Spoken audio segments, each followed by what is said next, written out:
normal format is a speaker speaks, then a second speaker speaks, and then we all argue about what they thought they meant and what we thought they meant.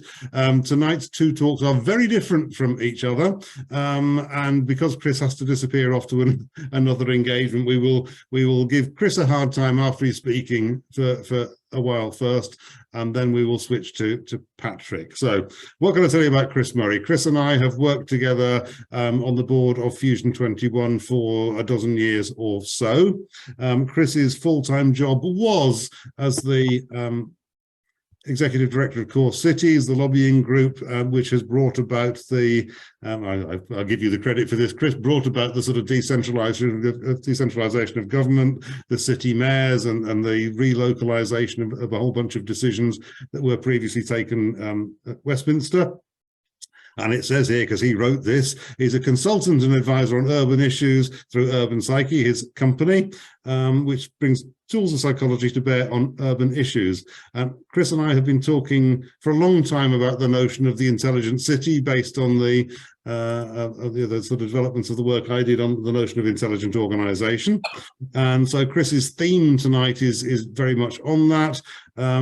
Talking about an adaptive approach to improving urban ecosystems. And for all of those of us that live in one, including Bristol, maybe it's overdue time for that. So Chris, over to you to talk for as long as you want to until you get fed up and stop, and then we'll ask you some questions, but no more than half an hour, please. And meanwhile, everybody else to go on to mute, please. And I will try and talk to Patrick and see what where he is. That's great. Thank you, John. Can I just check, can you see the presentation? Great. And Robert Rogerson's here as well, is going to just say a few words following me. I'll introduce him once I've spoken. And really this, this is what I hope is the beginning of a conversation with you all, or those of you who have an interest in urban issues in relation to cybernetics and creating adaptive systems. And so what I'm going to do is just sort of talk about why I think cities are so important to us at the moment, some of the challenges that they face, what's happening around cities globally, and particularly in the UK, their recent kind of policy history, and how a more adaptive approach to thinking about the systems and the complexities of cities might really benefit policy at this moment in time. So cities have been growing as the primary human habitat for a long period of time, and in 2008, for the first time in human history, you probably know, half the world lived in a city. That will rise, that's predicted to rise to around 70% of the planet in about 50 years. But in 1900, there was only 14% of the world in a city, and in 1800, only 3%. So this represents an absolutely massive paradigm shift in human habitat. Our primary habitat is now the city. But the policy and the systems to deploy that, to deal with living in cities, are really struggling to keep up with those changes. And there are many, many good examples of cities that work incredibly well, but we all know examples of those that don't, and we'll all be aware of the challenges that surround urban areas. In the UK, we're already at around the 80% mark in terms of urbanisation. But it will rise here as well. Cities and large towns are still growing.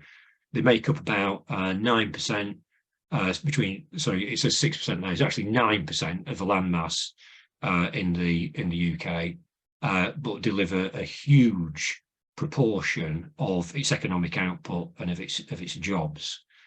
So it just seems absolutely clear that the future of our species, as it stands now, and the future of our economic well-being and prosperity, certainly in the UK, is very closely linked to the success of our cities. COVID is an issue. COVID has had an impact on urban areas, but it hasn't changed things that in the way that might have been predicted during lockdown. So the kind of predicted flight to the country hasn't really happened, apart from a few people who tend to be quite wealthy, tend to be older, and who have moved out of cities. But most people can't leave cities anyway. Most of the population of cities are people who just simply could not afford to do that. And frankly, where would everyone go? And what do you call villages that have just taken on board a 50 million urban population? You probably call them cities. So actually, it's quite implausible to think that cities would kind of dwindle and fail as a result of the pandemic. And they've survived pandemics in the past and come out stronger and innovated and shifted. But there have been impacts. There certainly have been impacts. Footfall is returning to most large cities, but it's different in different places. London's got quite a particular issue in that respect. And the relationship between people and urban areas living and working in cities has been impacted and has changed. Home working, the way that people move around cities, public transport use has fallen off, particularly outside the capital, online retail, the reasons visiting city centres needing to be more experiential than they were, and certainly urban living. You know, if you were stuck in a 2-bed flat in the middle of a very dense urban area during lockdown, you will be thinking very differently about the kinds of amenities you want access to, particularly if that flat had no access to green space, no balcony, no garden. And so you've got the rise of, or the kind of resurgence really, of concepts like the 15-minute city, which has been around for a very long time, or 15-minute neighbourhood. But I think there are problems with some of that thinking, because it will work very well in affluent areas, but without really significant investment, it's unlikely to work in more deprived areas. And you could end up with a kind of sort of embedding deprivation in specific locations within the city. And there are other severe challenges that cities face. Deprivation, absolutely, which is more concentrated in urban areas. It tends to be persistent within very specific geographies over time, even going back, 100 or more years in parts of Manchester where I live. It's often the same places that experience that deprivation. And poor health, poor urban health, which is correlated very closely to that. I think the lid was really lifted on that by the pandemic, and a realisation that health is an absolute determinant of economic output. If we didn't know that before, many of us, I think, did, but that was really, I think, exposed by the impacts of the pandemic in urban areas, and the services that go to deliver health, therefore, being part of the foundational economy of what makes a city a success. And you can see Welsh government in particular taking that on board in terms of their policy thinking and making it a central plank of economic policy.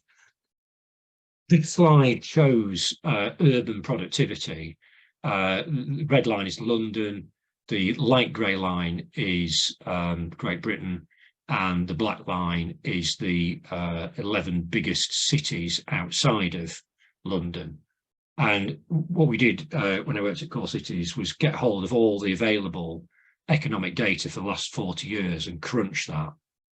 And these are the lines that emerge. So if you go back to the 70s, actually some of the big cities were outperforming London. But then as deindustrialization hit, they started to lag significantly behind. London was impacted by that too, but bounced back, because it was more resilient, and specifically its resilience was related to better infrastructure, more investment in infrastructure, and skills in the labour market. And a lot of the other big cities really struggled to achieve the same levels of investment or to create a kind of flexible skills base in the labour market, allowed that adaptation within the economy. Resilience is absolutely key here. A couple of other urban challenges to touch on. I mean, it's interesting that we had the same experience as a lot of Europe and a lot of the United States in terms of deindustrialization, but the productivity of big cities outside of the capitals in those countries generally is on a par with the capital. You would certainly expect the 5, 6 biggest cities in most European nations to outperform the national economic average. But there are only 2 cities in the UK that do that currently. One is London and the other actually is Bristol. Every other big city in the UK underperforms the national economy, and that can't be explained by the strength of the capital's economy alone. It certainly does have an impact, but it can't be explained by that alone.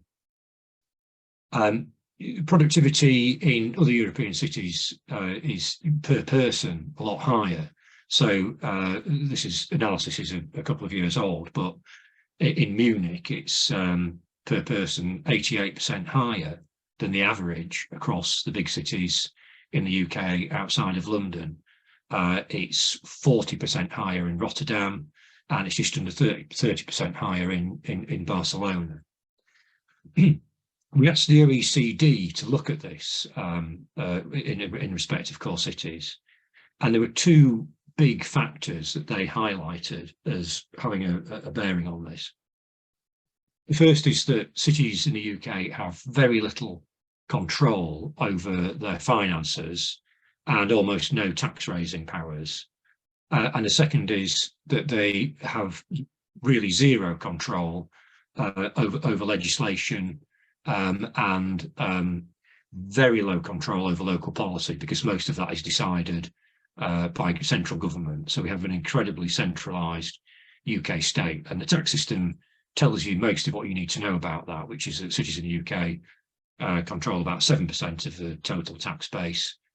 In Germany, at the local or regional level, that's about 35%. In the US, it's closer to 50%.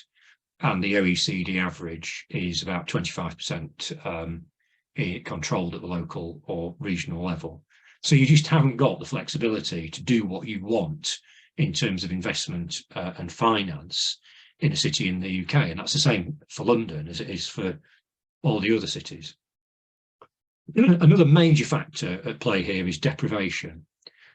So we tried to examine the impact of what are the specific impacts of low productivity and drivers across the core cities. So about 60% of low productivity can be accounted for by in-work factors. So things like digital infrastructure, local transport, getting to and from work, investment in R&D and innovation, and those sorts of things. But about 40% of it is linked directly to deprivation. So it's people with low or no skills, poor physical and mental health, and really distant from the labour market. And that actually particularly applies to women in UK cities. So all of that remains untouched, no matter what you do about investment in business and so on, unless you're considering how you approach urban policy in the round in a way which brings more people into the labour market, linked, of course, to job creation and other economic policy. And that 40% equates to about £25 billion of economic output that just in the 11 big cities outside of London that we're missing out on in the UK economy. And if you were able to bring those big cities up to the average productivity of their counterparts in the EU or the US, that figure rises to something like 100 billion. So the gap is really serious, and the potential for the UK economy is absolutely massive. So that's one of the major challenges. Climate change is another massive challenge, but urban areas also offer solutions to this.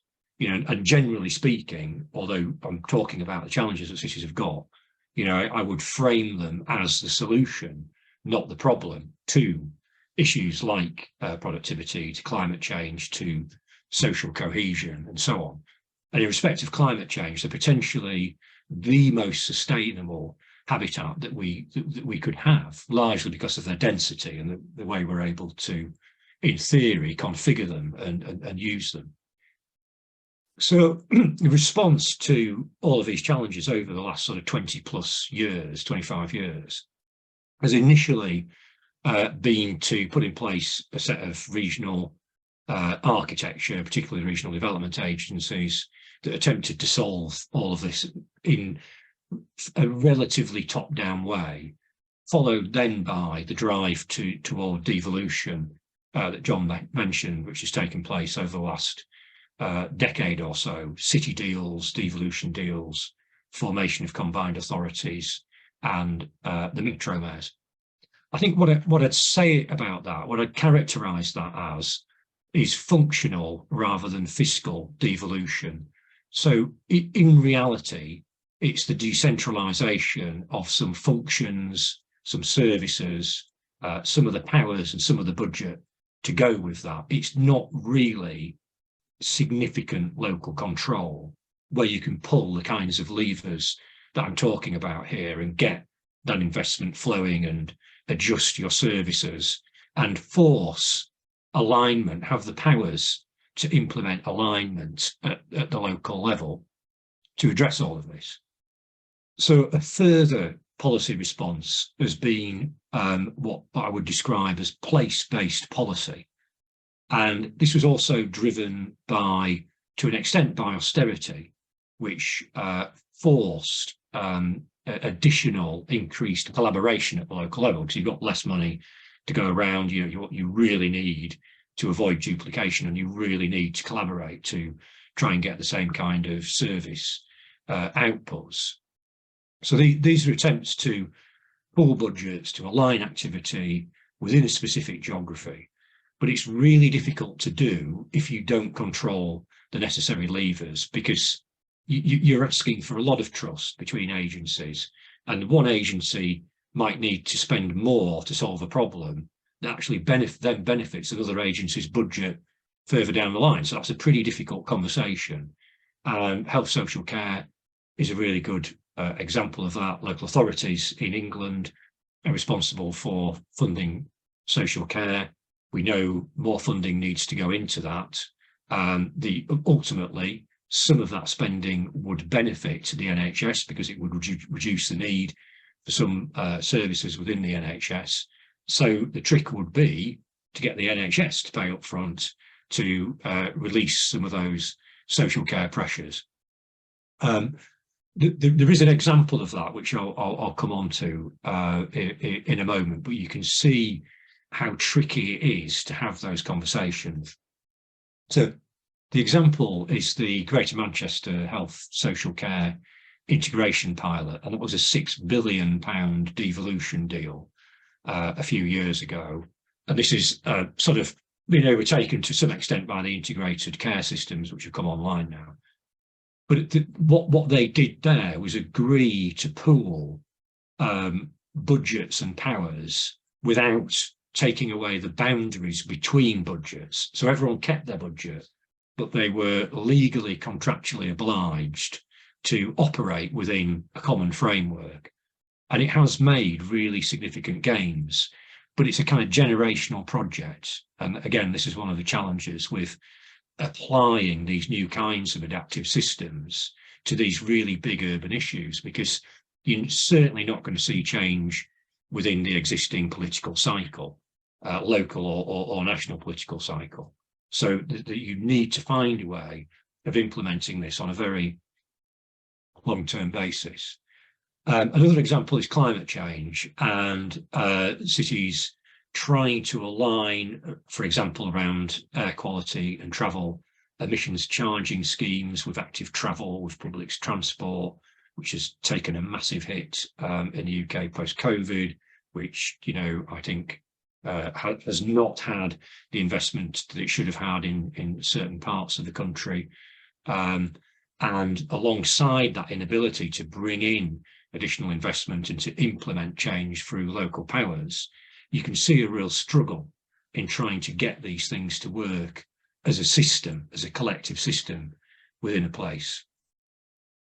So a further response to this from cities has actually been to come together and collaborate together within a nation in the way that the core cities have, and we've now got 5 or 6 major groups of urban players across the UK who are to different degrees very influential in putting pressure on government, but also in working together, in setting up schemes together, procuring, trying to get investment, trying to come up with solutions to some of this stuff.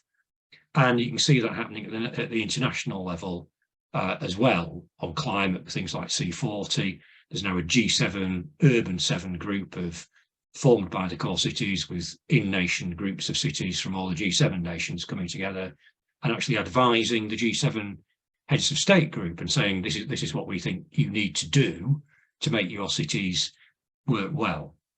And all of that speaks to the fact that solutions simply cannot be delivered by nations alone. Things are just too complex at local level to do that. 21st century issues require 21st century solutions. That's got to be about local collaboration and action. Excuse me. So we then think about, well, where might cybernetics help with this?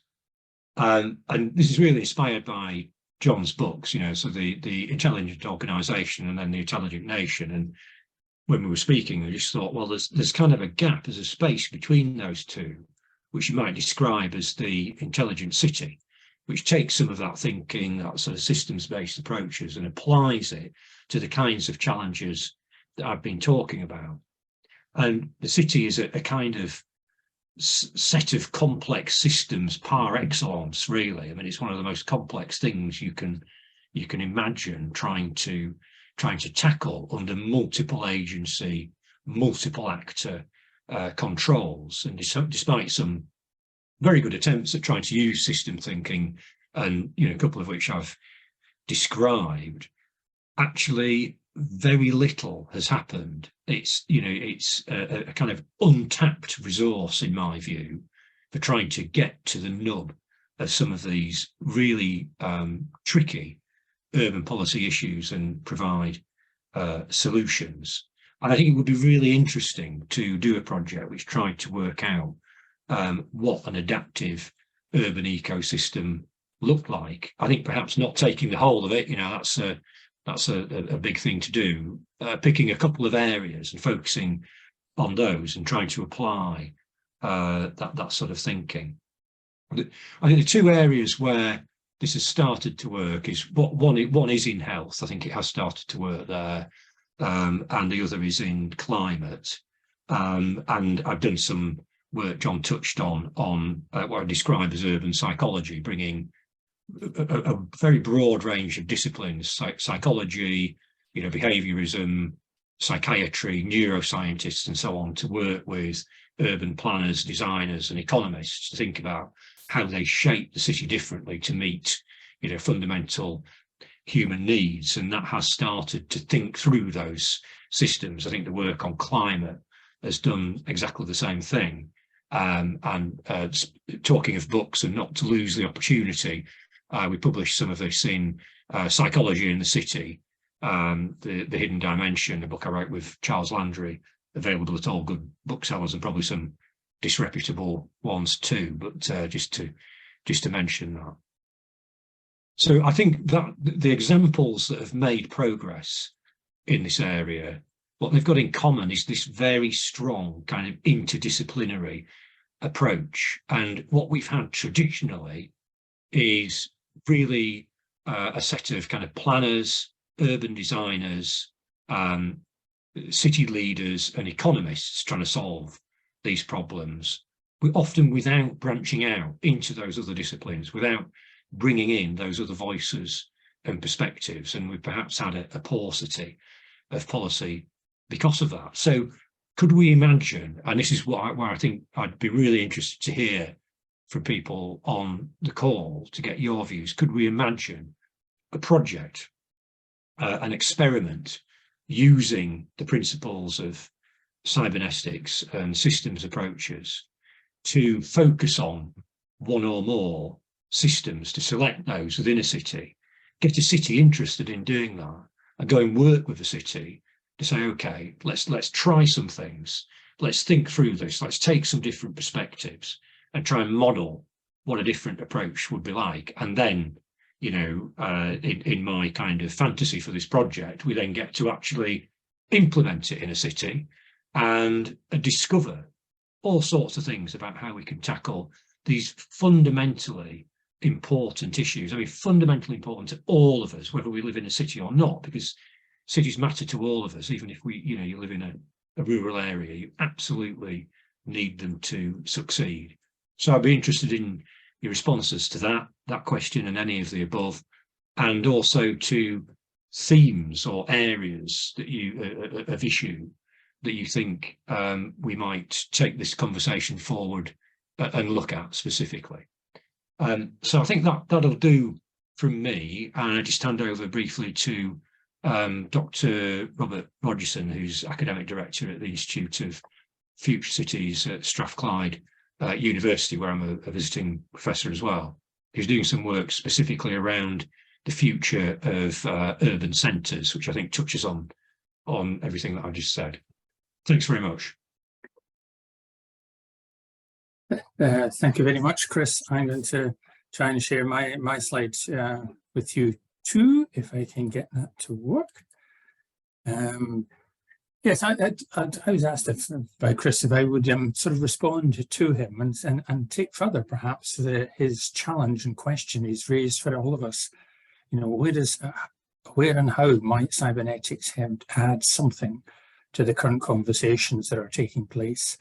And I thought probably one way to do that was to think about some of the work we've been doing around the notion of the intelligent city, but also see how it's been working in practice or not working in practice, perhaps in terms of the realities of dealing with change and transformation in the city.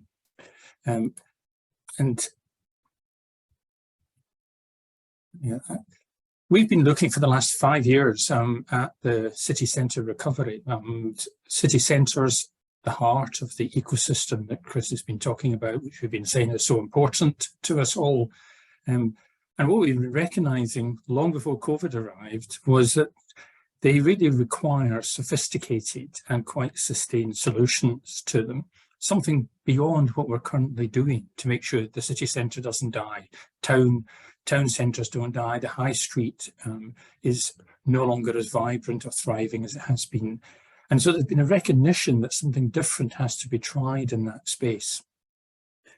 The pandemic comes along, and Chris says it doesn't fundamentally change things, but it has been a challenge to us in terms of how we deal with the city centres when we're no longer allowed to go there, and we're not allowed to move, the normal business has been disrupted. That's a crisis. And in some ways, that's a moment in which the adaptive intelligent city could be revealed as to what it looks like. And so I'm going to explore a little bit for 1 minute or 1 or 2 minutes about the actual response that we've seen in cities and city centres, and then suggest perhaps something else that we might do in the conversations with you about thinking through what that project is, how we might think differently about the nature of the response to the complex problems of the urban ecosystem. So what's happened? Well, by and large, across the world, the responses have been almost identical in city centres. The crisis has meant that we've had to think afresh about what we do, how we respond. The structure and the process is then laid out, has been, well, we need to recover, but to recover, we need to do something in order to recover. And then we'll go back onto the old trajectory of revitalisation.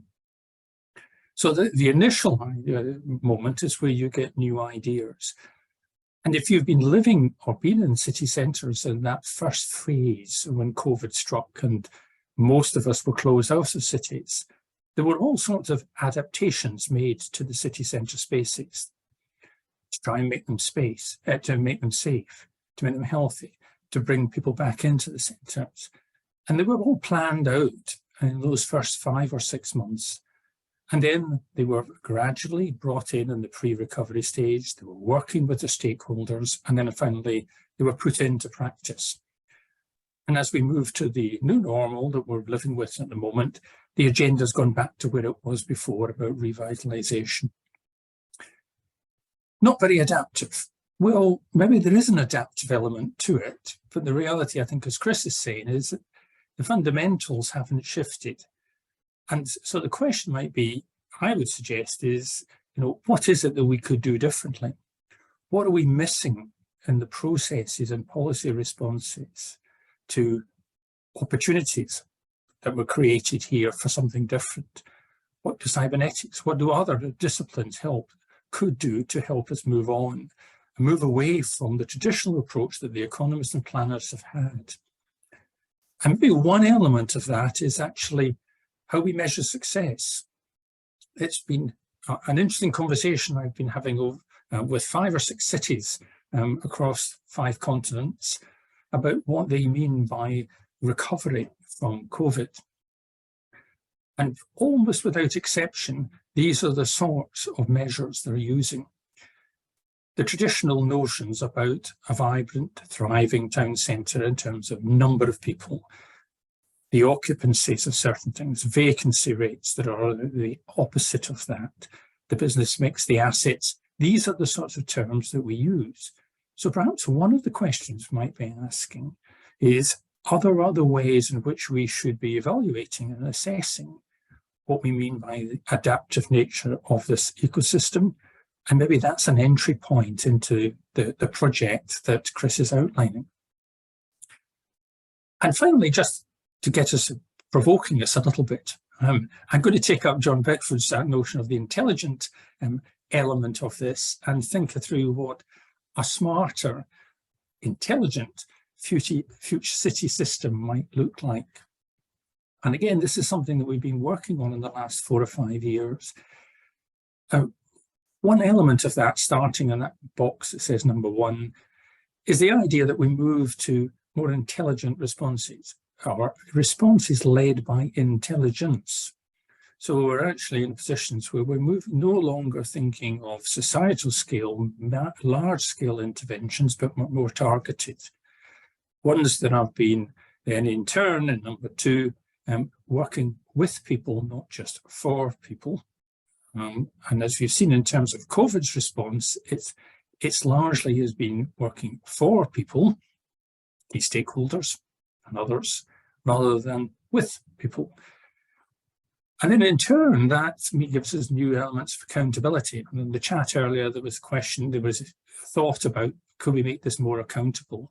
And I agree. I think we can think of different forms of accountability that then arises with Chris's question about how we devolve down opportunities and levers and finance, that it comes with that new forms of accountability, that we hold those who govern cities in a different way than just electing our councillors or mayors or others that we do.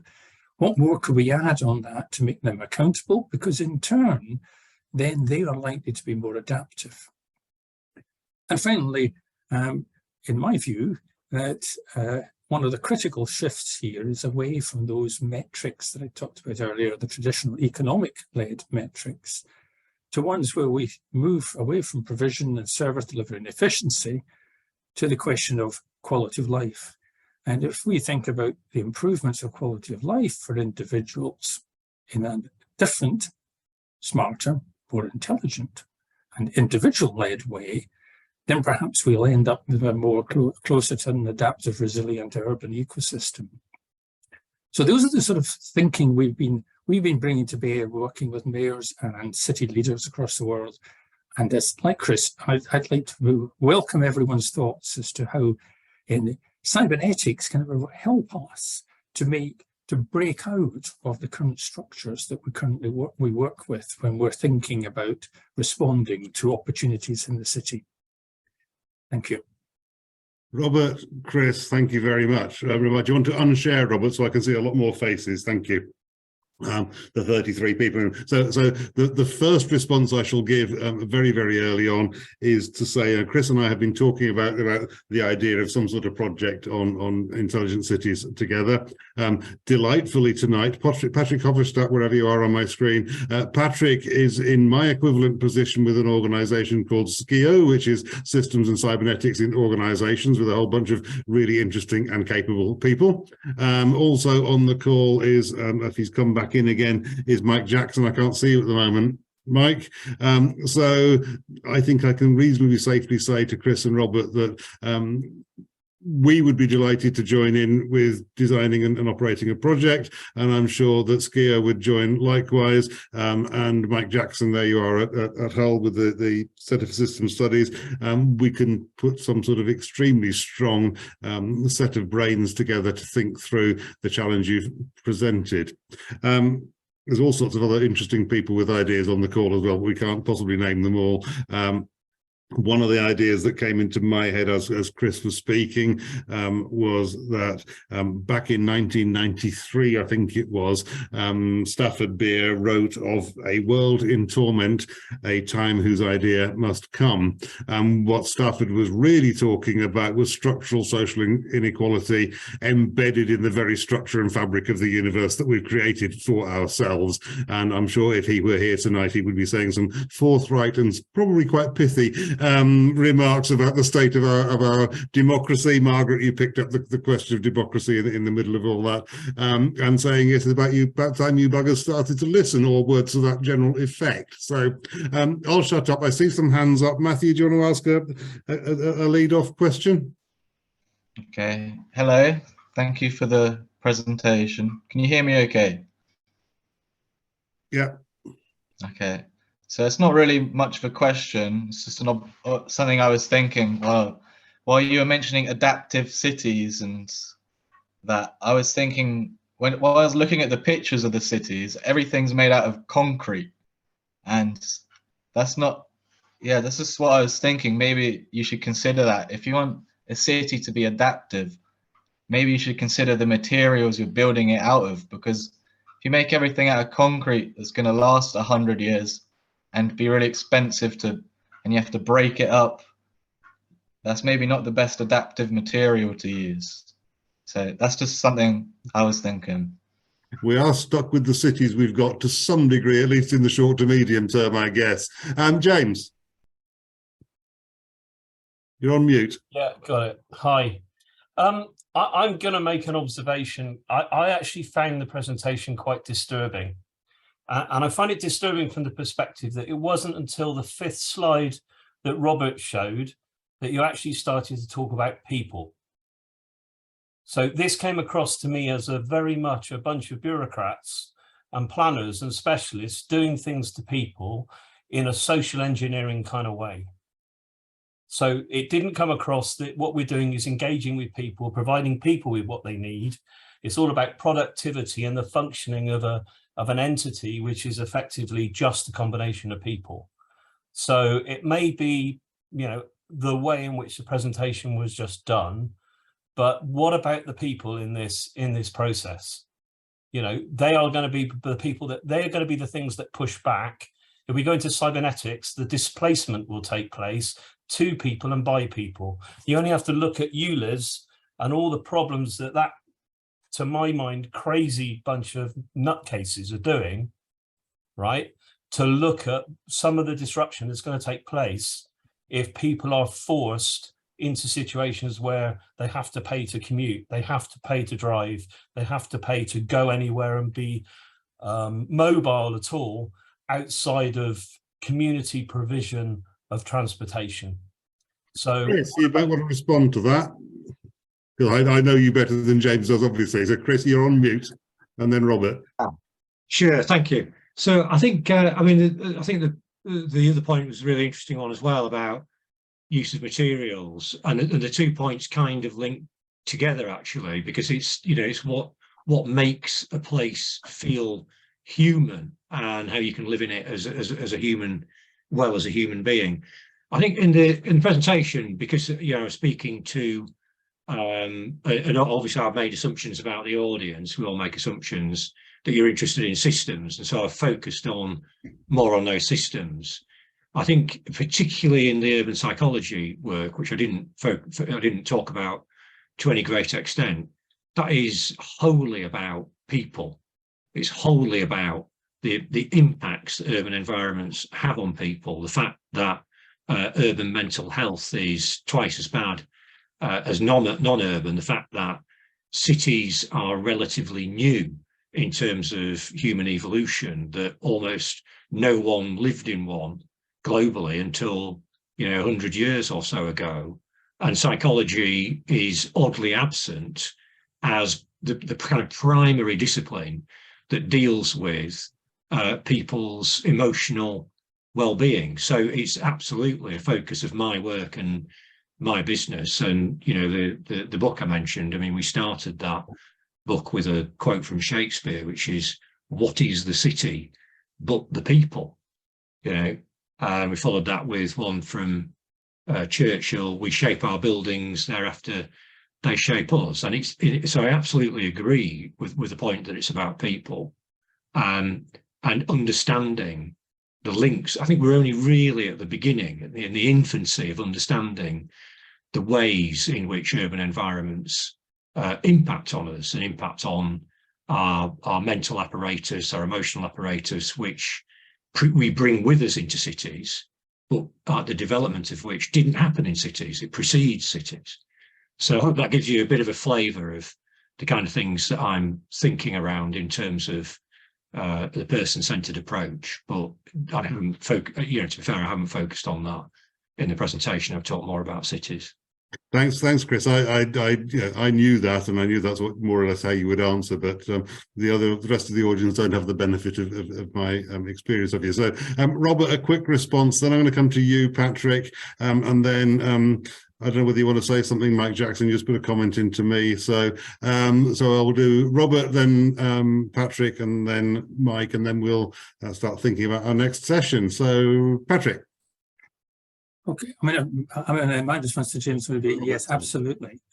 Cities are about people, but the challenge is that often the people of the city, citizens, residents, those in the city themselves, those who have some identity and affinity to the city, are not the ones who are engaged with policy and practice and delivery and the shaping largely of the city itself. There's a distance between those ones, and that's grown, particularly in the UK and an extent in the US, but particularly in the UK, where the financial elements, the levers that Chris was talking about, are not local ones.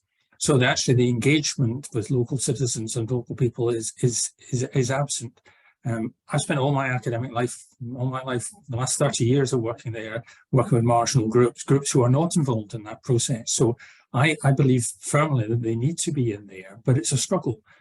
And in some cases, the adaptive intelligent element of it has to be an enabler rather than just potentially another barrier to that. But in terms of the adaptation of the building material that Matthew raised, yes, there's a neat tension here, because we want cities to be sustainable. And one element of that growth of that sustainable cities is to get them for the long term, is to use different building materials that keep them there, that allow them to be there, and that they don't have to be rebuilt and demolished all the time, because that's not necessarily very good in an ecosystem where we're concerned about climate change. But on the other hand, adaptive cities need to be flexible. They need to be able to rebuild themselves more quickly than they currently do. I mean, it's estimated that about 70 to 75% of an existing city structures will still be there in 50 years' time. So you can only adapt certain amounts of it.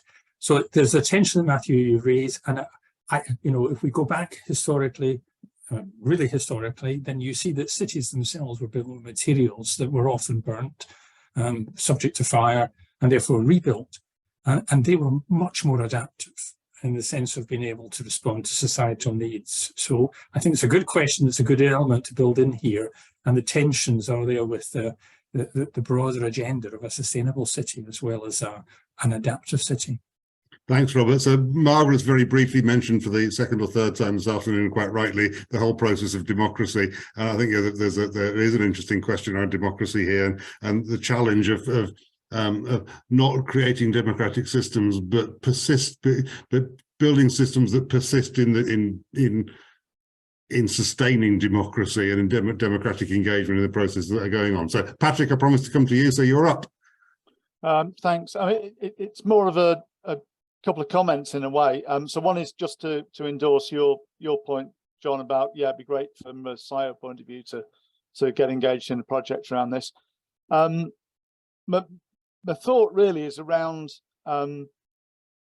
one of the challenges that you threw out, Chris, which is around, I think it was you, maybe it wasn't, maybe it's Robert, about measures or metrics, and I think there's the big thing that's missing for me is ways of catching the dynamics of cities, which I think is a very, very cybernetic view, and economists are really not, the economic outlook is really not good at doing that.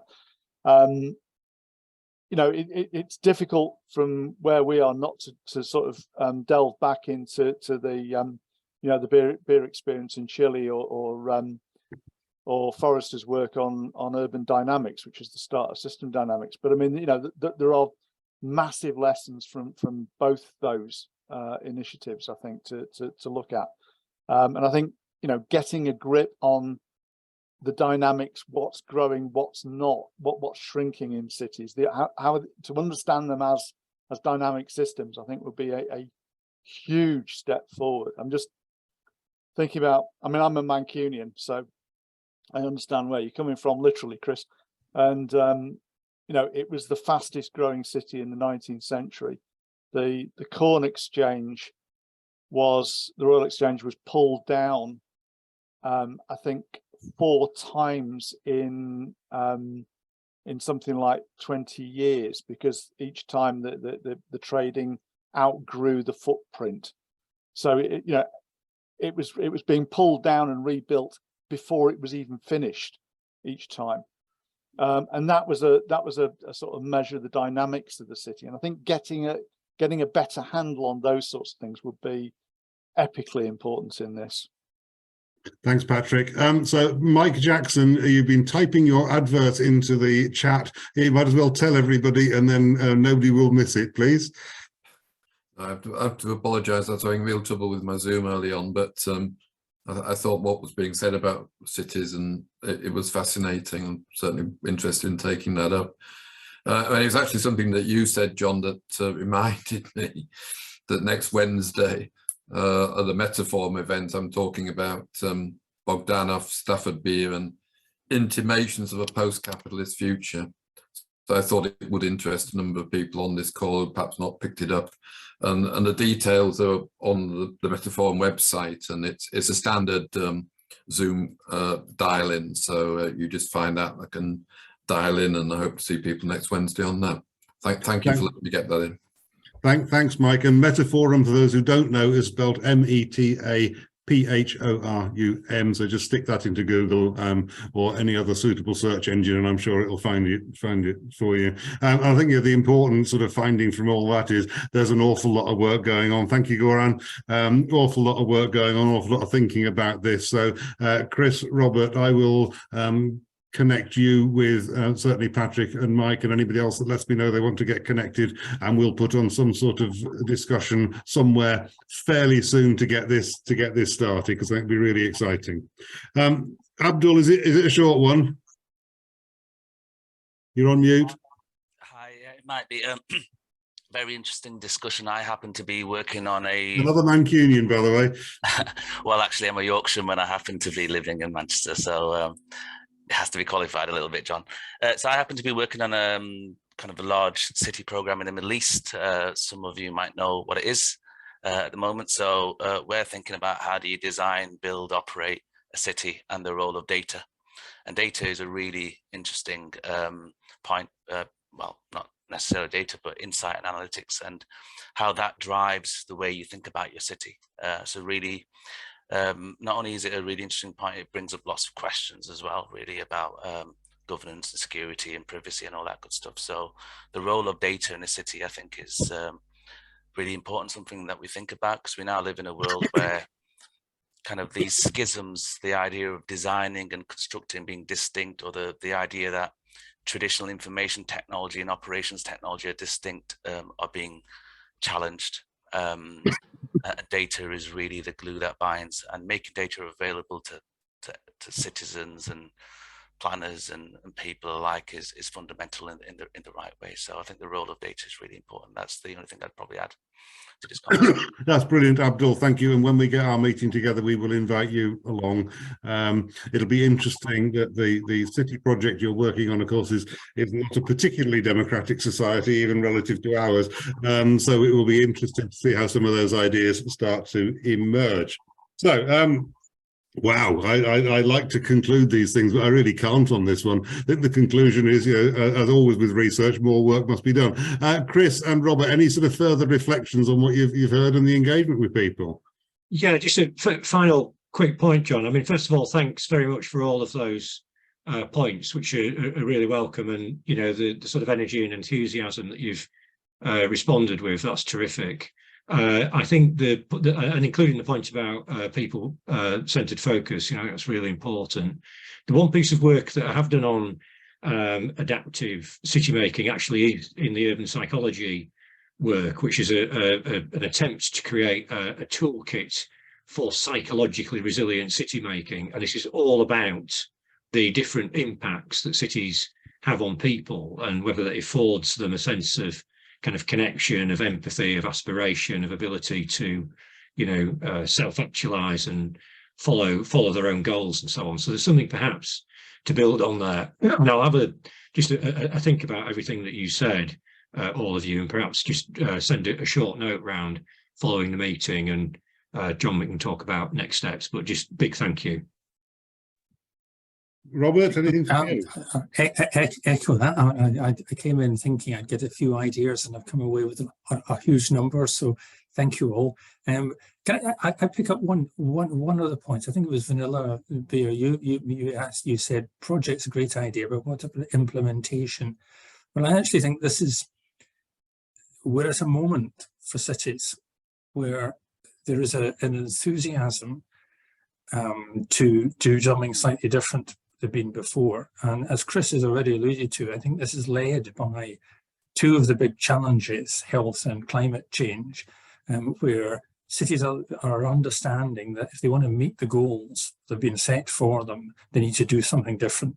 They need to understand better, first of all, what they haven't got in terms of powers and levers.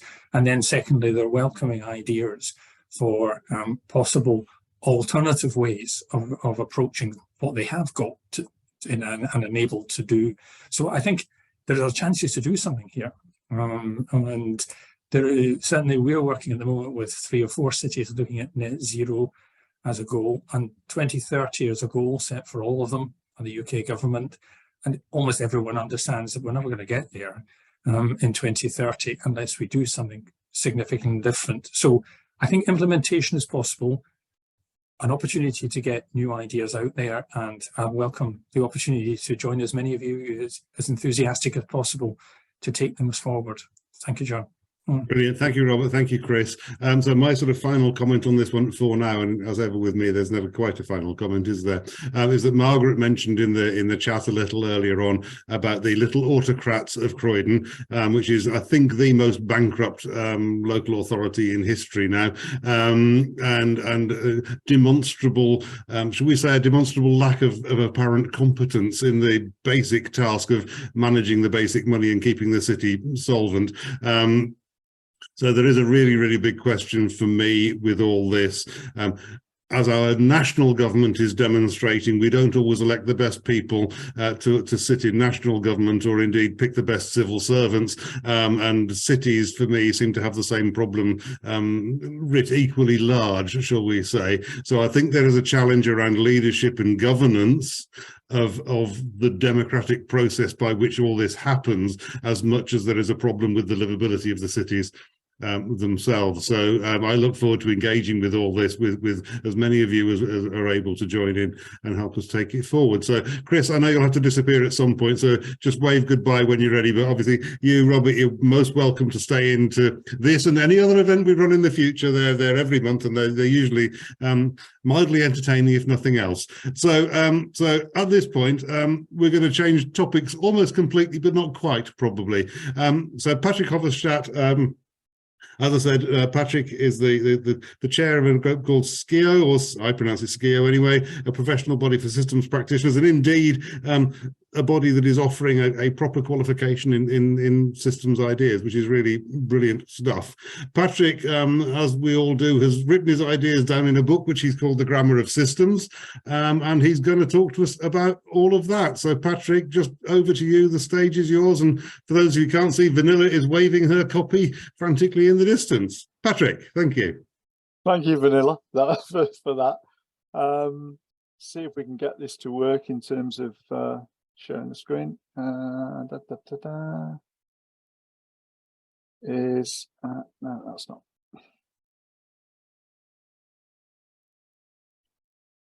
Bear with me a second. There we go. I can't see what I'm doing now because this has gone very strange. Right. It's perfect. Perfect, Patrick. Is it? Super duper. So partly this is about point of this slide is for those of you who don't know me, I am primarily a practitioner. So been doing it for ever such a long time, loads and loads of client projects in 23 countries. So I come at this from a deeply practical point of view, and in some ways this latest book, The Grammar of Systems, is a kind of complete about face, because everything I've done up to now has been aimed at making or the writing anyway has been aimed at making systems more accessible, and in one sense this is, you know, this is a voyage into the slightly more esoteric end of things. So this is you know, what we do for business. We do stuff around strategy, organization a lot, and transformation. Do it for a very, very wide range of organizations. Everything we do is from a systems and cybernetics background. We don't really use anything else. We do that because we use those approaches just because it's better for the sort of stuff that we do. So the book I mean, this is you know, unapologetically really a sort of talk about the book, because that's what John asked me to do. Really is two books in one, and a slightly uncomfortable bolt together. So one is really about the nature of systems. So that's the titular grammar really, which is talking about 33 laws and principles, which are about how systems work in the world. The other half is looking, in a sense, in the other direction about the nature of systems thinking and what it means to be a systems thinker. And that's really around 9 patterns of thinking, 9 ways of thinking that I think constitute doing and being a systems thinker. So one's kind of outward looking to the reality of the world, and one's inward looking to the reality or unreality, whichever you care to think of it, of what it is that's going on in the mind of a systems thinker, if you like. So the laws and principles bit of this, we'll start with the second bit first. For me, for some of you, this may all, you know, this may all have been very, very obvious, but for me, it was quite an archaeological dig. So some of these came across very early on, and they were very obvious, like Ashby's law. Some of them, it was much more of a kind of long excavation. So, but in terms of what gets taught now about systems, I hear, and in terms of practice, I've heard very little about this in my time. So they're kind of there but not there. All of these come out of systems thinking, so it was a sort of a dig through.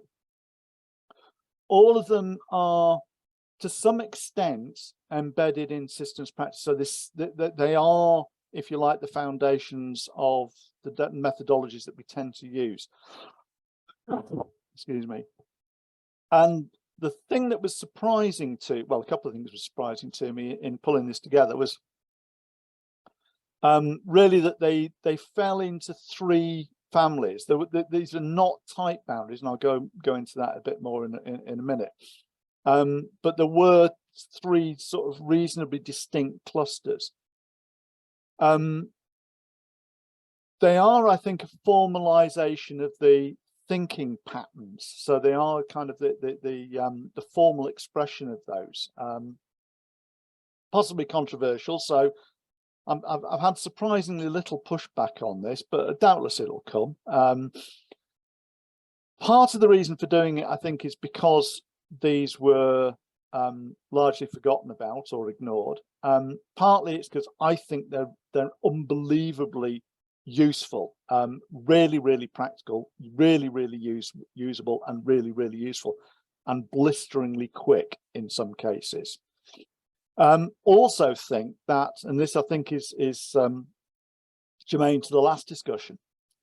I think if you are, if you're doing an organizational job, then go-to tool, viable system model, great, we've got it, we know how to use it, blah blah blah blah. If you're developing if you want to develop a systems approach for something that we do not already have a take it off the shelf methodology for, then these are where I would start. They are brilliant for that. And the second sort of really surprising thing, as well as the falling into three families, is that they together, I think they present a really coherent and clear structure to see for seeing the world. So the three kind of families were around structural complexity, dynamic complexity, and perceptual complexity. And as I say, these are not tight boundaries at all, but go with me. The surprising picture that emerged, and it emerged quite strongly really, was about the tension and the progression through the laws and principles from order to chaos or from chaos to order. So they sit these different principles on a continuum in those three directions between order and chaos. So you've got a set that sit at the order end of this, homeostasis, the viability principle, on which the VSM is kind of, which is core to that, the law of calling from a Spencer Brown point of view. And at the other end of it, at the chaos end of this, self-organized criticality, so the propensity of dynamic systems or some dynamic systems anyway, to create their own downfall, or to sort of crash themselves. The complexity and stability principle, that if you have too many moving parts, the thing tends to shake itself to pieces, and the darkness principles that we cannot know. Ultimately, we cannot understand systems fully. So within those three families, there is this you can think of it as a tension, you can think of it as a progression from order to chaos, and they kind of populate that journey. Interestingly, and again, slightly surprising, but happy surprise in a sense, those three families mapped quite well against three classic definitions of types of problems. So messes in a sort of in the sense of we have different perceptions of the nature of the problem situation. Complex problems where they are made up of multiple elements. So for example, Vanilla mentioned disintegration apropos of the last talk, and disintegration is specifically designed to deal with complex multi-dimensional problems. And the thing that characterizes wicked problems really is it's generally a mess and it's generally complex, but it's also dynamic. When you the reason everything's a one-off with a wicked problem is because the damn thing changes when you poke it. So that's the sort of differentiator there. Now, as I say, this was in some ways new to me, or it was kind of unexpected, but it kind of didn't ought to be. I mean, this order chaos thing is not exactly a new idea. So 500 BC, in 3 parts of the world at the same time, bizarrely, the same ideas emerged and were sort of formalized into philosophies. So, you know, the Chinese I Ching and Yin Yang express that exactly. Heraclitus, the real world consists of a balanced adjustment of opposing tendencies. Behind the strife between opposites, there's a hidden harmony of attunement, which is the world, which is kind of that dynamic in play. So I think this is kind of not at all new in some ways. I think what is new with the laws and principles is they give a degree, only a degree, but they give a degree of scientific rigor to this. Patrick, So, can I just intrude for 2 seconds? Yep. Lots of people asking for your explanation of the law of calling, please. Law of calling is really about the bringing into being. So the stating of a system. I can read you out the Spencer Brown in a moment if you like, but you know that's what it's about. It's the realization or the conceptualization of a system. Will that do us, John? Yes, that's fine. Right. Thanks. Okay. So I tend to think about these in terms of the triquetra, which is an ancient Celtic symbol. And partly that's to get away from the idea of these as being sort of bounded sets of things in a sense, because they do run into one another.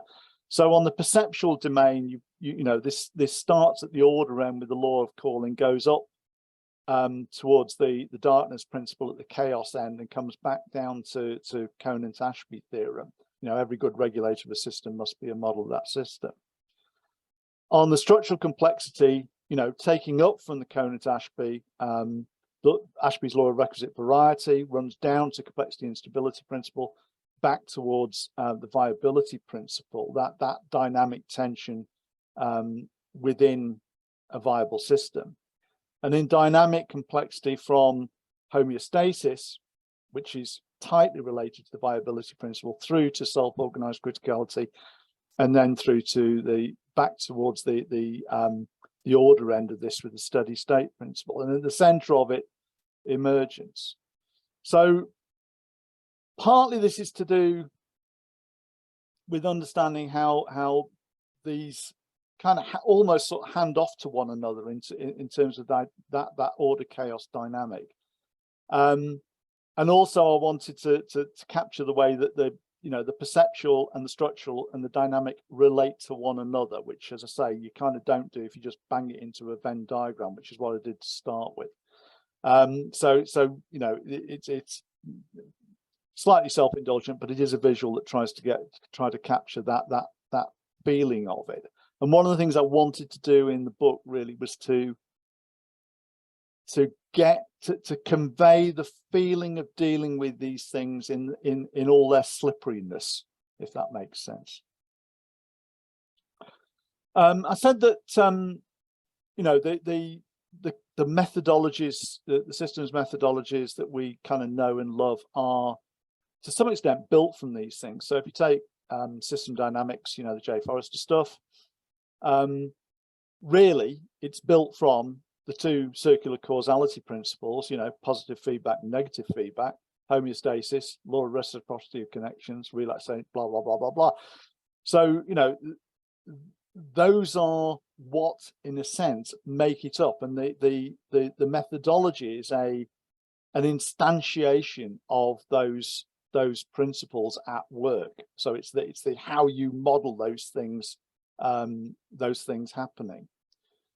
And of course, if you are, you know, if you're doing a piece of work which, you know, system dynamics deals with perfectly adequately, you don't kind of have to think about these things too much because the methodology will do that for you. Similarly with VSM, it's when you step outside of that that it kind of really helps.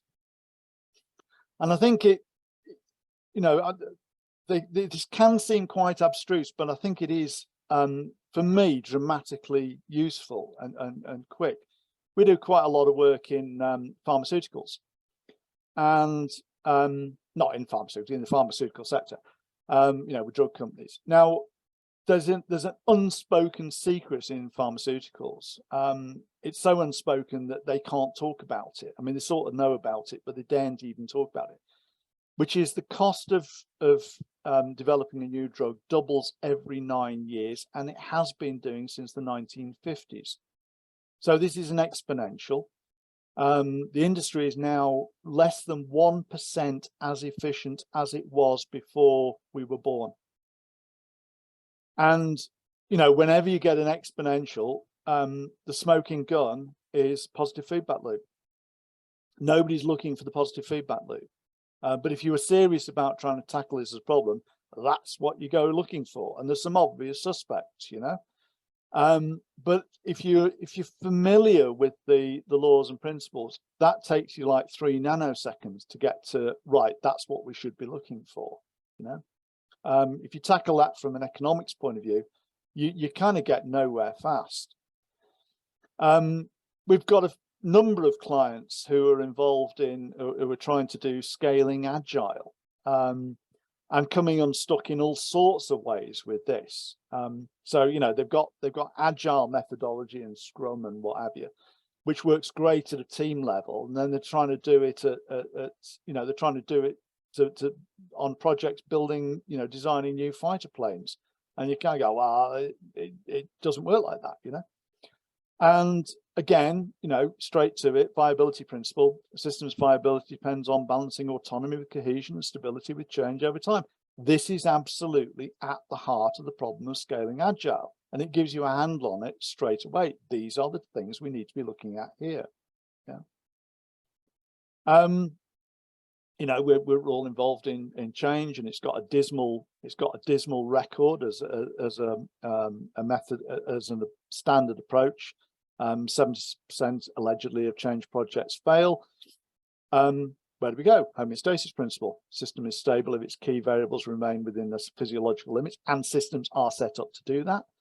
And that's kept in being by the negative feedback, circular causality principle. You know, that's what we look for. So, you know, when you want to do something about that, the problem for system change is actually homeostasis. Systems do not survive unless they have natural built-in mechanisms to ensure their stability. They just fall to bits. So if you want to change them, it's not enough just to give them a poke. You have to look at overriding or decommissioning those homeostats. So, you know, none of the conventional change approaches really do that. You know, the most basic thing from this point of view, they don't even consider. And you get these sort of weird sort of memes that you know, people are inherently resistant to change. People aren't. We're the most adaptable bloody species on the planet. You only have to look around at the amount of change going on to know, you know, all of that involves people changing. We are not naturally resistant to change. Systems are, because otherwise they cease to be. So, you know, the caveat on that, of course, is that creating disorder in a stable system, if you do override the homeostats, is easier than going the other way. So you know, you've got to actually understand what the hell it is you're doing when you do that. My first play with this actually was with a bunch of MBA students at Manchester Business School, and I was doing a 1-week course on systems, and we had a sort of half-hour gap at the end of the day because they were smart as whips, and they'd gone really quick, and we had a. So I thought I'll chuck them some systems laws and principles and see what they make of them, and ask them to apply them to the financial crash. And 15 minutes later, stuck them into groups, gave each one a law, said go away, play with that, come back and tell us what you thought. All of them could do it, so this was eminently practical for them. Some of them were economists, and they had got completely new insights as a result. So First circular causality principle, the positive feedback one. Bank gearing is designed around positive feedback as a growth engine for the economy. So if you lend some money to the bank, you know, you deposit with the bank 100 quid, they don't lend out 100 quid. They have a gearing of up to 10 times and they can lend out 1,000, some of which comes back to them, which they can gear up 10 times and lend out again. You know, that is an engine for exponential growth. So what do we get? Adam's third law. The risk of every financial product was known, but the risks of the financial system as a totality, nobody had a grip on. So nobody understood if one financial instrument went down, what the implications were for anything else. Nobody had modeled that. Nobody was looking at it. Conant-Ashby theorem. The regulators' models did not look at the things they needed to look at. So they didn't include dynamics, they didn't include interdependencies. The regulators really didn't understand how the system worked. As far as I know, the Treasury's modeled economy still does not involve feedback. So it still doesn't work like that. Redundancy of potential command principle. So we had massive information asymmetries which privileged some players and disadvantaged others, and that fed straight back into it. And feedback dominance theorem. When the thing had crashed, the first thing the government did was to refloat it using exactly the same feedback loops, so you get exactly the same thing. It's just a question of how long it takes to get there.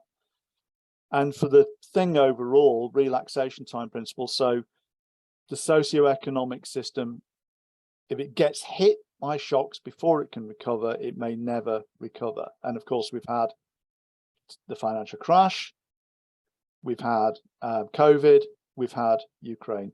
Yeah. So we have compound shocks hitting the system way faster than it can recover from them. So that's one side of it, the laws stuff. The other side is the patterns of thinking. So this is 9 patterns of thinking: emergence, holism, modeling, boundaries, difference, relating, dynamics of loops, complexity and uncertainty. I haven't got time to go all through all of those, but just want to talk about a couple really.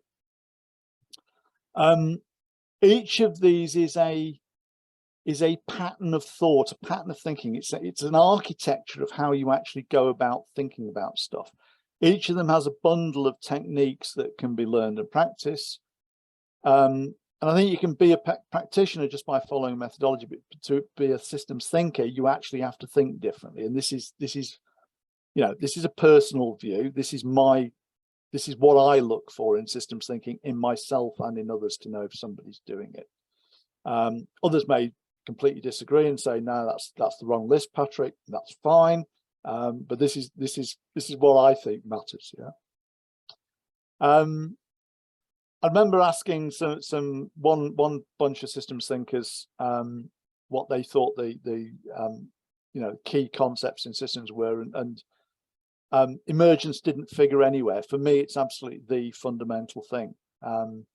So the most important things we're looking at really are all emergent properties, right down to life itself, prosperity, health, all the stuff we were talking about in the cities talk. Just all of these are emergent properties. It is the point of the whole thing, and the rest of the discipline for me is about understanding that how emergent properties emerges.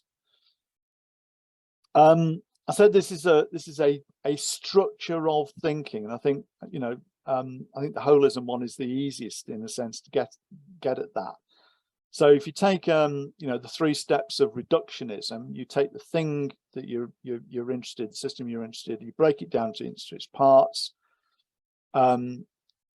Second stage, third stage, you assemble an understanding of the parts into an understanding of the whole. Job done.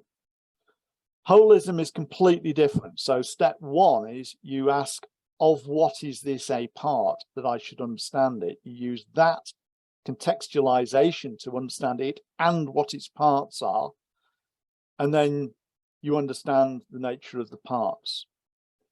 Of course, if you say it's a part of something completely different, you get completely different outcomes.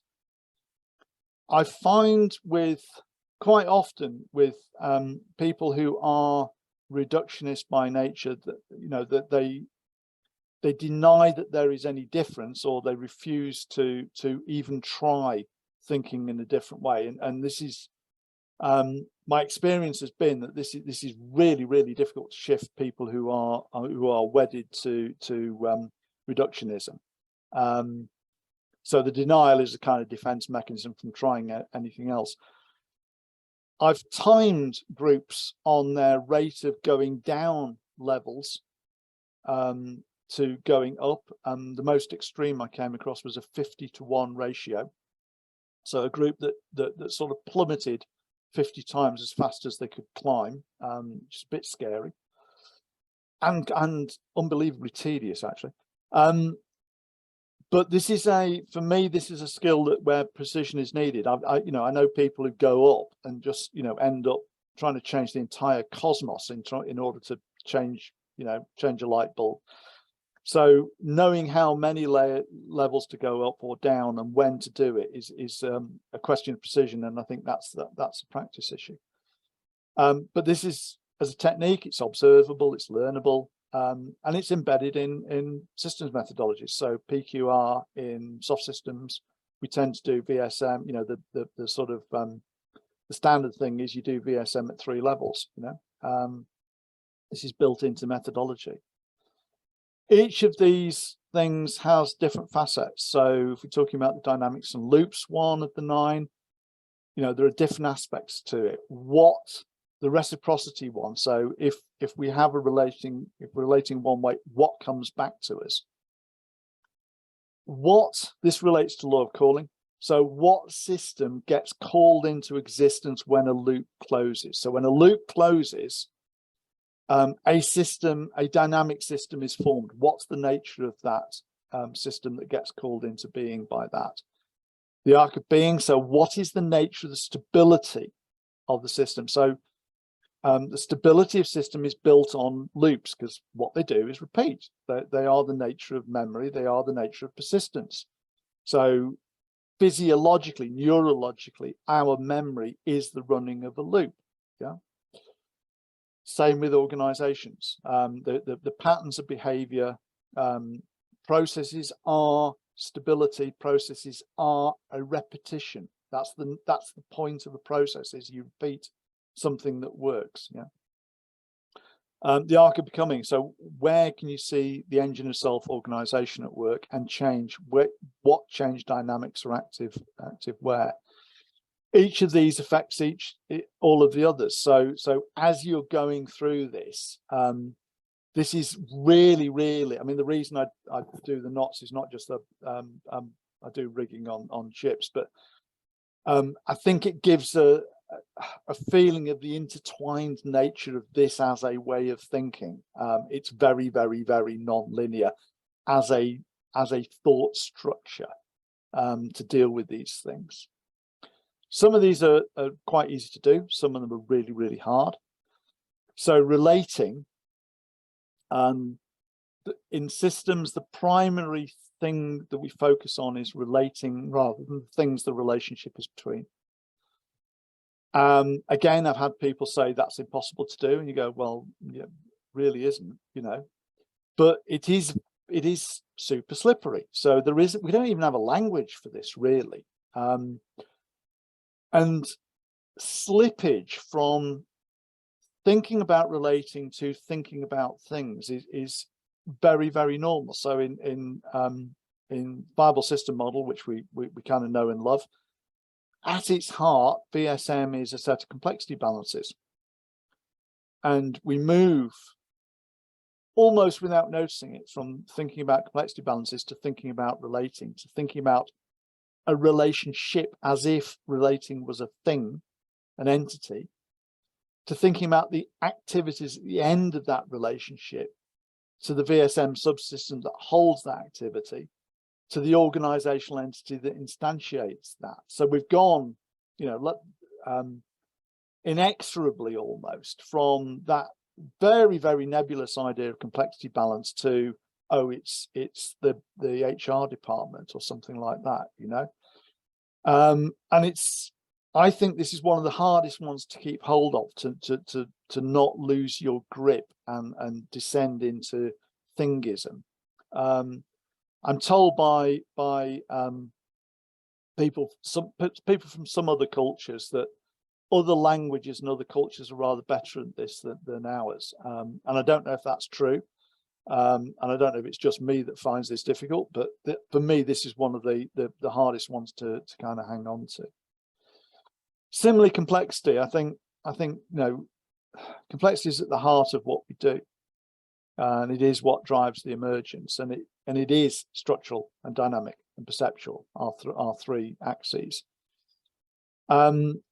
And I think you can see that there are coming out of complexity theory, particularly a few categorization or classification approaches that sort of codify this into systems are simple or complicated or complex or chaotic. But they're not. I mean, systems are all of those all at the same time. Any dynamic system is all of those all at the same time. So, when you do that classification thing, it tells you nothing. It's not telling you about the system. It's telling you about how you think about it. It is a mirror in which you see your own thought pattern, not a telescope with which you see the world. It is, actually dealing with complexity is a hell of a lot more slippery than that. For me, Ashby's law is absolutely pivotal in this. But it is like, mud wrestling a pig, that the level of complexity is changing all the time, and it is subjective. I am absolutely with Ashby on that. So you have to do the wrestling with it because that's the name of the game, but you've never, one of the appeals of the classification systems is that it makes people believe that they have actually nailed it when they really haven't. And I think that's kind of dangerous. You've got to grapple with it. You've got to grapple with it all the time. So I'll wrap up now. So for me, the 33 principles give you a deeper understanding of what's going on in the methodologies really, and what those rely on. More importantly, in some ways, is it gives you a way to tackle problems we don't have any methodologies for. So when we're dealing with new issues, this to me is the go-to. If we're dealing with issues to do with the environment, or this is the way. These are the tools to pick up, and a way to develop new methodologies. The 9 patterns of thinking are all learnable techniques. I use them as a kind of checklist on not just other people's thinking. So, is this person a reductionist, or are they actually somewhere in systems thinking, but also for my own, am I thinking about this systemically? And the power for me, I think, is it gives you a completely different way of seeing problems and opportunities and understanding the world. So that's sort of it, really. There's the book. If you're not like vanilla and haven't already got it, rush out and buy it. It's available on Amazon. It's not available in other good bookshops, to my shame and chagrin, but there you go. That's my contact details. Quick plug for SCIO, since John was good enough to mention it. And if you've got anyone who's interested in seriously learning some system stuff, there is if you're in the UK, a fully funded program available. I'll shut up now. Fantastic, thank you, Patrick. I was actually paying attention all the way through, so have a quick clap on the end of that. So I've got so many things that we will debate at some point in the future, but I won't nick it all from the audience. I was struck particularly by what Stafford referred to in Designing Freedom. He was talking about the mean time between perturbations of the system, and you rightly mentioned the financial crisis and COVID, and one of the recent times this came up in conversation. I had this sort of horrible realization that at 65 years old, my life has been a series punctuated by significant perturbations, which interestingly happen roughly every sort of 4 to 6 years. So you can sort of go back to, well, you can go back to Brexit now, and then you can go back to the financial crisis, and then you can go back as well as the Iraq War before that. Then it was kind of Black Wednesday. Then before that, it was probably, oh, I don't know, Maastricht Treaty, and we had the Great Thatcher recession and the original austerity. Prior to that, we had the winter of discontent, and the first year in which I remember there being 2 general elections, which I think David will probably correct me, was 1974. I think it was 74. And before that, it was probably, and I was far too young, of course, to have enjoyed it, was Flower Power and the Summer of Love in 68. And my point being that as we rattle back through our respective lives, there's some fairly significant perturbation. I should have mentioned getting married in 1980, shouldn't I, and having kids. There's some significant perturbation to our lives every few years. So we live with this sort of delusion, as I would call it, of stability, which isn't really there. And it's interesting how when we look back, and I think, Patrick, you must be a little bit younger than me, we see things sort of very slightly differently. So that was fascinating, really, really interesting. Thank you. David, if I can quickly pick up on that, John, I think, you know, we don't have a good idea of how stable a society needs to be stable.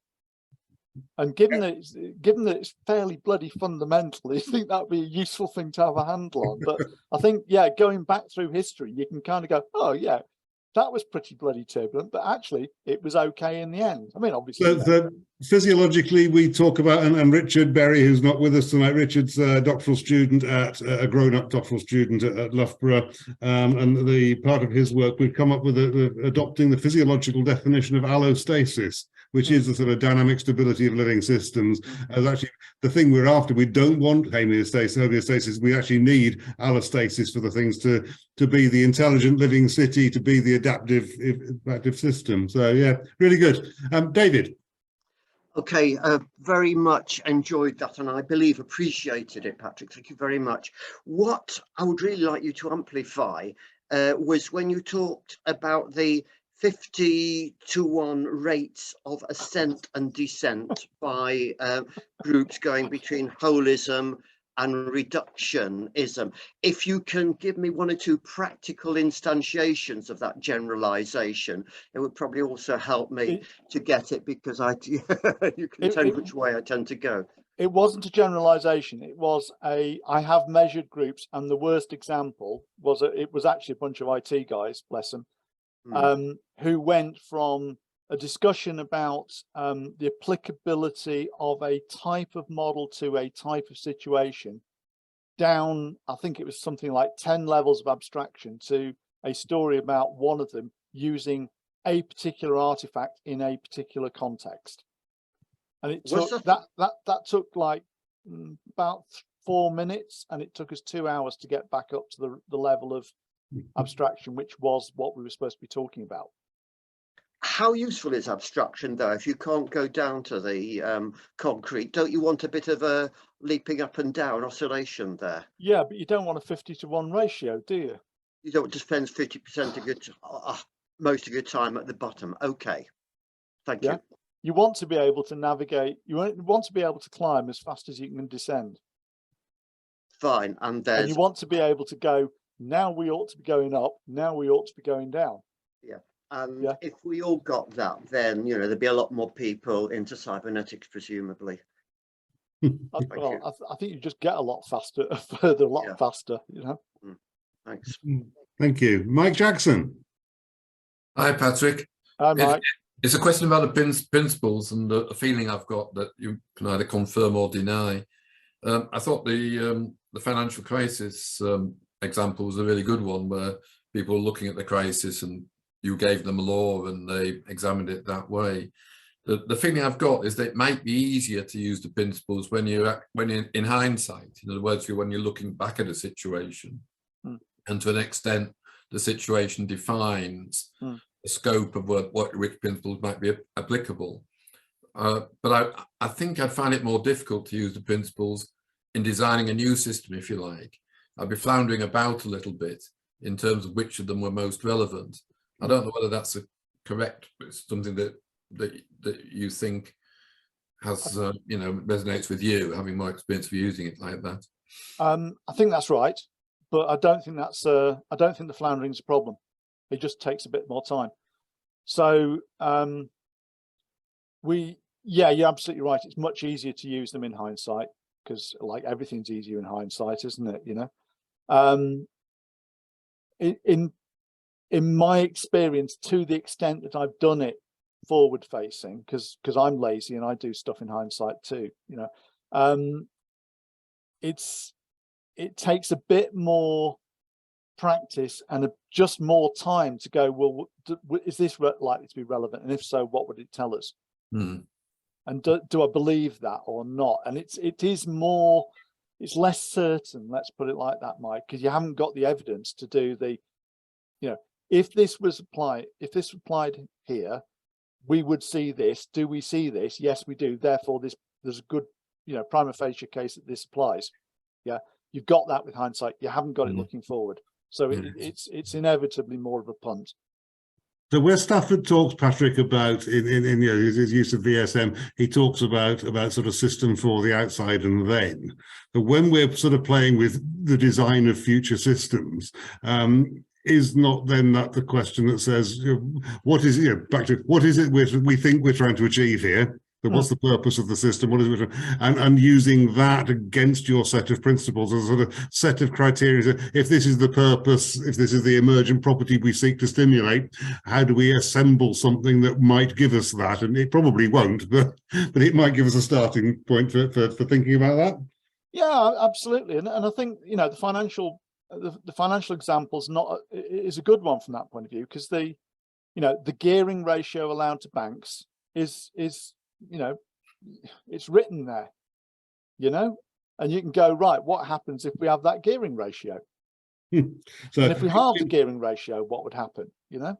In my primary career, I was a banker, and so I would probably still argue I'm a recovering banker at this stage, sort of 30 odd years on. Hull rescued me in the late 80s, early 90s, to some extent, at least stopped me drowning.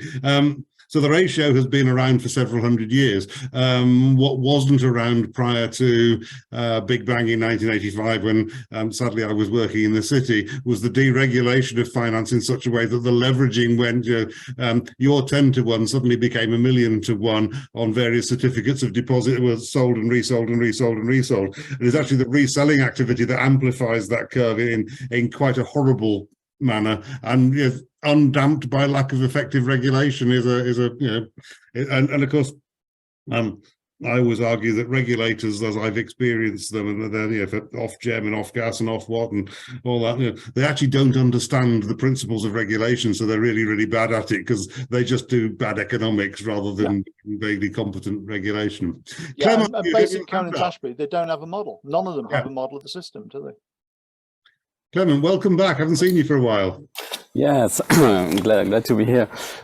Thank you, Patrick, for this amazing overview. I was wondering, when I saw your slide about the Janus 2 phases of what you were talking about, it struck me that it could be also interpreted as first order cybernetics and second order cybernetics. That's my first question. Do you agree with that? It could be. I don't go there myself, but I'm not going to argue with you about it. So I think that's a perfectly reasonable conclusion, Clement. Okay. And my second question is really going meta, and I'm wondering if you try to apply your 9 patterns of system thinking to organize and develop the principles. So to feed back the patterns of thinking to the organization of the principles. I tried several to try and make sense of the 33 principles, which wasn't 33 at the when I started doing this, obviously. I tried several mappings and none of them worked particularly well until I got to the really this is about these 3 things. And as I say, that's a frame for making sense of it. and it's not totally tidy. So I tried doing which of these are about dynamics and which of these are about relating, which of these are about, so I tried doing that mapping, and it was sort of okay, but it wasn't that satisfactory. So this was for me, what was the best fit, if that makes sense, which is a little bit like Mike's question. It's how do these things fit and sort of make sense? I don't know if that answers your question or not, but that's yes, no, that's useful, certainly. Yes, I guess cybernetics and system thinking might not have a perfect organizational structure like mathematics or axiomatization, because the tool, the method you want to employ depends on the problems that you have at hand. Sure. Sure. Yeah. So I'm delighted to welcome Miguel Pantaleon. I hope I've pronounced that correctly. Miguel and I met a few weeks ago as a result of some work we're both doing for the National Preparedness Commission, and Miguel has probably unwisely taken on the task of writing one of the papers where I wrote the title, and as I wrote it I thought to myself, I wonder what that's all about, and Miguel is now going to tell us. So Miguel, delighted to welcome you to this event, and hopefully you'll come to further ones. You have a question for Patrick, I think. Yes, thank you very much, Miguel. John. Hello, Patrick. Thank you very much for the presentation. It was brilliant. So thinking about your three axes between structural complexity, dynamic complexity, and perception, I'm wondering what is the relationship between the three of them? Because from my point of view, the structural complexity condition the dynamic complexity based on system dynamics theory, and the dynamics complexity condition the perception we have about the system. Yep. And the perception condition the way we design the structures that condition the dynamic complexity. So does it make sense for you, or you have any other way of connecting? Absolutely. And partly, Miguel, that was the reason behind doing the sort of triquetra thing rather than just sticking them in three buckets. Because the reality, I mean, the thing that's bad about the triquetra as a model is that what you're saying is true at the order end of things, and it's true at the chaotic end of things. So at the chaotic end, of course, the three axes are geometrically far apart, whereas actually they're intimately connected. So you kind of fold the thing in on itself, but you wouldn't be able to tell what was going on there. So yeah, I mean, on the chaotic end of things, you can see very, very clearly how structural complexity and dynamic complexity and perceptual complexity feed off one another to destabilize systems. And at the order end of it, you can see how those three feed off one another to create order. So I think they are in the nature of the principles. What each of the principles is looking at is different, but the connections between them are massive at every stage. So yeah, I think totally interdependent. It's just that the actual focus of each principle is different, if that makes sense. Hey, thank you. And Robin Stoll, please. So we're going from Portugal, I think, Miguel. Is it Portugal? Spain, living here in London. So Spain. We'll go from Spain to France, and then back to Manchester eventually, I expect. So Robin. Yeah, as well as being a fairly regular participant in the Cybernetics Society series, I am also a member of SCIO, and I am undertaking the apprenticeship with SCIO, and Patrick is one of my tutors. It's an undiluted joy, isn't it, Robin? It's marvellous. See you every time. What I take from having now studied formally, I suppose, for the last 6 months or so, is being able to sit in meetings or sit with clients or sit in any other situation, and just listen to the conversation, observe what's coming in, observe the discussions, and pretty much instantaneously come up with, oh yeah, it's this law, it's this rule, and give myself a better understanding of why that situation is occurring, what the circumstances are, and how it could evolve, and where it's come from. So having the language to understand the situation, I think, is absolutely invaluable. And I think it's also, from me personally, with my work, I wanted to find the silver bullet for safety management to make people safe. And now having sort of recognized all of that triumvirate complexity situation, I'm not going to do that. It's not possible. What I can do is use my systems thinking knowledge and practice and methods to actually make my safety consulting much more effective and much more dynamic and appropriate for what I want to do. So really, I now consider myself a systems thinking safety practitioner. That's probably a relief, because the alternative to dismissing safety completely was having to be a systems thinking practitioner, pure and simple. But I think that was a little bit hard step for me. But where I'm going now under Patrick's tutorage is I think taking my career to another place, because it's given me such another viewpoint on how things work and the systemic approach to it.